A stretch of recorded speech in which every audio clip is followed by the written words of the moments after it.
Don't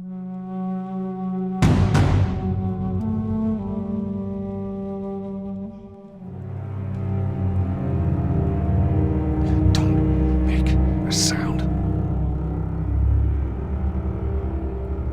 Quiet. This way. We went through quite a process trying to figure out what the infected were going to be. A very big directive from the very beginning was they're not zombies. The early inception for it really came from a BBC video we saw called Planet Earth, where they were talking about a cordyceps fungus. As soon as we saw it, we were intrigued by the idea of what if it jumped to humans? In what interesting ways would it take over a human body and then force it to spread that infection? And we figured that the real evil in the game is the fungus. It's not the people. We want to see what kind of choices a human makes under that kind of pressure. There, see him? So as we're trying to develop the look of the infected, we went through so many different iterations, some that looked really alien and subhuman, some that looked just essentially like zombies, and we couldn't find like an original place for them. But one of our concept artists took a bunch of images of diseases or images of fungal overgrowth, and he kind of mashed it all together and he threw it on this person.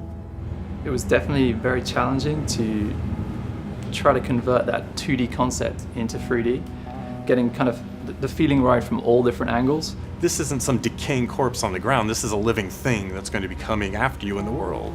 And it seemed so creepy and so unique that right away we gravitated towards it, and it's like, this is our base infected. Everything should kind of come out of this look. They use a form of echolocation to track down their enemies. Just like bats or even some blind people can see by making a clicking sound. They're like, oh, what if they make this sound and now they can see in the dark?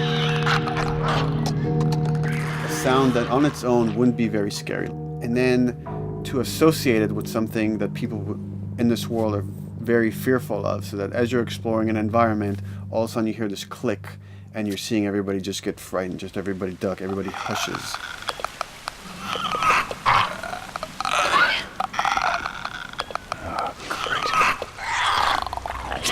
When the infected feels like it's going to die, it finds like a dark corner and it becomes part of the environment. Yeah.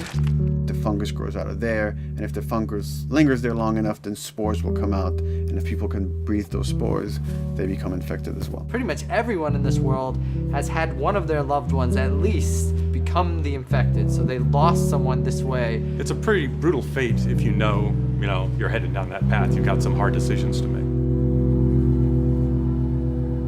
Yeesh. We actually made it. It's called luck. And it's gonna run out.